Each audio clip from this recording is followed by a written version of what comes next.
आष्टा येथील लैंगिक अत्याचार प्रकरणातील पोक्सो गुन्हा दाखल आरोपीला तात्काळ अटक करण्याची मागणी।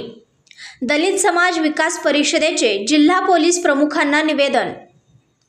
सांगली जिल्ह्यातील आष्टा येथील अल्पवयीन मुलीवर लैंगिक अत्याचार प्रकरणी पोक्सो कायद्यानुसार गुन्हा दाखल करण्यात आला आहे, पण अद्याप आरोपीला अटक करण्यात आली नसून त्यासाठी सांगली जिल्हा पोलीस प्रमुख कार्यालयास दलित समाज विकास परिषदेच्या वतीने निवेदन देऊन चर्चा करण्यात आली।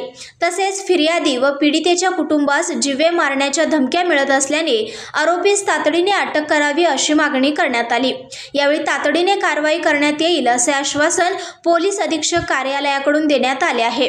यावेळी उपस्थित दलित समाज विकास परिषदेचे संस्थापक राज्याध्यक्ष यवसे पावळे, पश्चिम महाराष्ट्र अध्यक्ष रवींद्र तिवळे, पश्चिम महाराष्ट्र उपाध्यक्ष सुनील कांबळे, सांगली जिल्हा युवा जिल्हाध्यक्ष मिलिंद कांबळे, मिरज तालुका महिला आघाडी अध्यक्ष किरण काळे, मीना काटे, अमोल भंडारे, अरुण काळे इत्यादी पदाधिकारी व कार्यकर्ते उपस्थित होते।